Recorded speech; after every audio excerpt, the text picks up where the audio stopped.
اللہ اکبر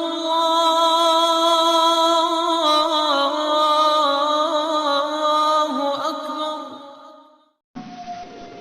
الحمد لله كفى وسلام على عباده الذين اصطفى أما بعد فأعوذ بالله من الشيطان الرجيم بسم الله الرحمن الرحيم وأعوذوا لهم ما استطعتم من قوة ومن رباط الخيل ترهبون به عدو الله وعدوكم. محترم بزرگان دین، عزیز بھائیوں اور دوستوں،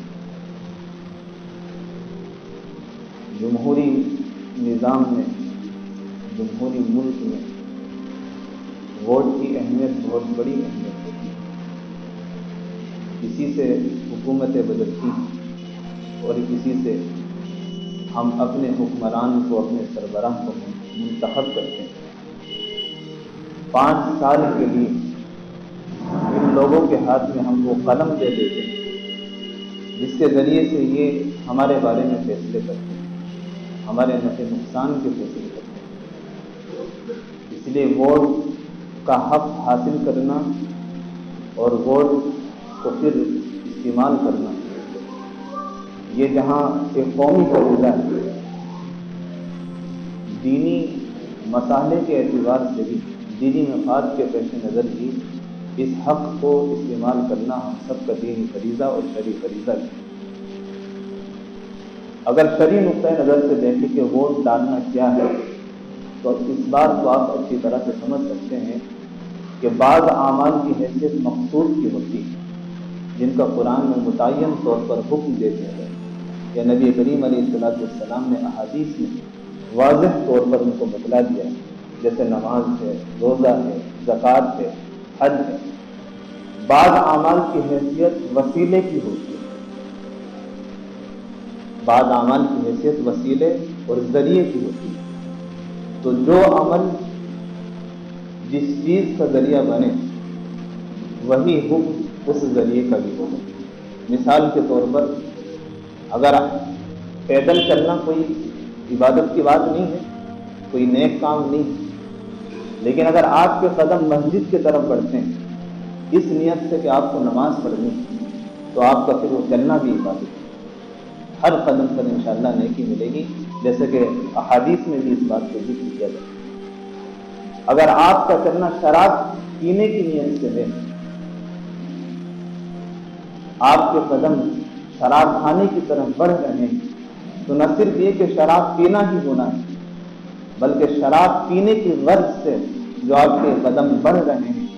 ان قدم کے اٹھانے پر بھی گناہ ہے. اس لیے شریعت میں جس چیز کے بارے میں صاف صاف حکم موجود نہ ہو کہ یہ جائز ہے یا ناجائز ہے، حلال ہے یا حرام ہے، اللہ نے اس کو پسند کیا ہے یا ناپسند کیا ہے، اس عمل کے لیے یہ دیکھ لینا چاہیے کہ یہ کس چیز کا ذریعہ بنتا ہے. آیا ایسی چیز کا ذریعہ بنتا ہے جسے اللہ پسند کرتے ہیں، یا ایسی چیز کا ذریعہ بنتا ہے جسے اللہ تعالیٰ ناپسند کرتے ہیں. ووٹ کا حق حاصل کرنا اور پھر یعنی ووٹر آئی ڈی کارڈ بنوانا اور موقع پر اس حق کو استعمال کرنا، یہ اس بات کا ذریعہ بنتا ہے کہ آپ اچھے لوگوں کو اس ملک کی باغڈور دینا چاہتے ہیں، اچھے لوگوں کو اس ملک کا حکمران بنانا چاہتے ہیں. مفاد پرست اور اپنی غرض کے لیے عہدے اور کرسی کے استعمال کرنے والے حضرات کو آپ اقتدار سے دور رکھنا چاہتے ہیں. یہ ایک شرعی فریضہ ہے کہ جو جس ذمہ داری کا اہل ہے اس کو وہ ذمہ داری سپرد کر دی جائے. ان تؤدوا الامانات الی اہلھا، کہ جو امانت کا اہل ہے، جو جس ذمہ داری کا اہل ہے، اس کو ذمہ داری دے دی جائے. یہ بات بھی ضروری ہے کہ ظالم کو ظلم سے روکا جائے، اور اس کا سب سے بہترین طریقہ یہ ہے کہ ظالم کو وہاں تک پہنچنے ہی نہ دیا جائے کہ جہاں بیٹھ کر وہ دوسرے لوگوں کے ساتھ ناانصافی اور ظلم کا معاملہ کرے، وہاں تک اسے پہنچنے ہی نہ دیا جائے. اس لیے مسلمانوں کے لیے نہ صرف یہ کہ ووٹ ڈالنا اور ووٹ ڈالتے وقت اپنے ووٹ کو صحیح رخ پر استعمال کرنا نہ صرف یہ ایک قومی فریضہ ہے بلکہ مسلمانوں کے لیے یہ ایک دینی فریضے کی بھی حیثیت رکھتا ہے۔ اس وقت ہندوستان کی جو صورتحال ہے، ہر طرف سے اسلام، اہل اسلام پر حملے ہیں، فسادات کرائے جاتے ہیں، ہجوم کے ذریعے، بھیڑ کے ذریعے قتل کی وارداتیں سامنے آ رہی ہیں، اسلام، اہل اسلام کو نشانہ بنایا جا رہا ہے، سوشل پلیٹ فارم کے ذریعے سے اسلام کے پیشواؤں اور رہنماؤں کے خلاف زہر اگلے جا رہے ہیں۔ ان سب کے پیچھے جو طاقت برسر پیکار ہوتی ہے وہ اقتدار اور کرسی کی طاقت ہوتی ہے۔ یہ سب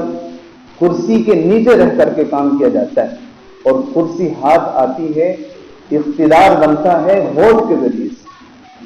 اگر آپ نے اپنے ووٹ کو صحیح جگہ، صحیح رخ پر استعمال کیا اور 100% مسلمانوں کی پولنگ کی تو انشاءاللہ اس کا بہترین نتیجہ نکلے گا، کیونکہ ہمارا کام، ہماری ذمہ داری صرف اور صرف اپنے عمل کو انجام دینا ہے۔ نتیجہ اچھا نکلے یا برا نکلے وہ اللہ کے ہاتھ میں۔ ہمارا کام صرف یہ ہے کہ ہم اپنی دکان کھول کر کے بیٹھ جائیں، اب گاہک کا بھیجنا یا نہ بھیجنا یہ اللہ کے ہاتھ میں۔ جہاد صرف یہی نہیں ہے کہ آدمی میدان میں تلوار لے کر کے نکل جائے، اس وقت کا جہاد یہ بھی ہے کہ آدمی اپنے آئی ڈی کارڈ بنوائے اور ان کو صحیح رخ پر استعمال کرے۔ جہاد کبھی زبان کے ذریعے سے ہوتا ہے کہ آدمی ظالم کے خلاف اپنی زبان کھولے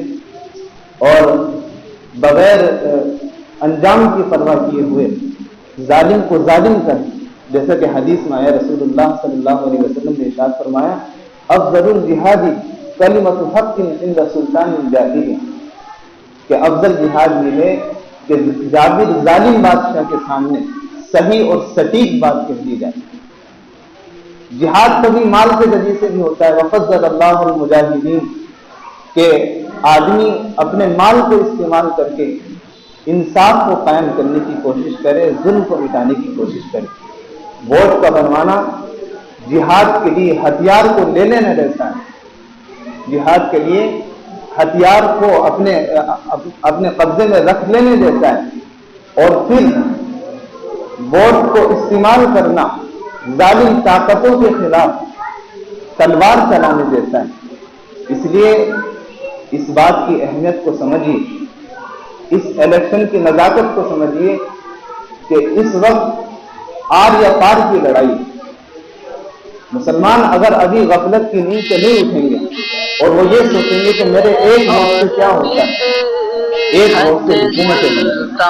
ایک ووٹ سے حکومتیں ملتی، اگر غفلت کی کتاب ہے تو پھر رونا نہیں، اور پھر کہیں اسلام پر یا اہل اسلام پر یا اسلامی شناخت پر کہیں کسی بھی طرح کا ظلم یا ستم ہوا، یا مسلمانوں کو کہیں بھی بربریت کا یعنی ظلم کا نشانہ بنایا گیا، تو صرف وہ ظلم کرنے والے گناہگار نہیں ہوں گے، ظالم آپ بھی ہوں گے کہ آپ نے کیوں ووٹ کے حق کو استعمال نہیں کیا، کیوں گھر میں پڑے سوتے رہے، چادر کو تانے رہے۔ اس لیے آپ سبھی حضرات سے گزارش ہے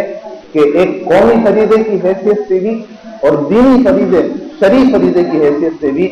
اس بار پوری طرح سے 100% مسلمانوں کو اپنے اس ووٹ کے حق کو استعمال کرنا ہے، سچے اور صحیح سربراہ کا انتخاب کرنا ہے۔ یہ ایک شہادت ہے، یہ ایک گواہی ہے آپ کی طرف سے،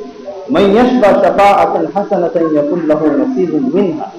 ومن یشفع شفاعۃ سیئۃ یکن لہ کفل منہا۔ جو شخص کسی اچھے آدمی کے لیے سفارش کرے اللہ رب العزت اس کو اجر اور ثواب عطا کرے،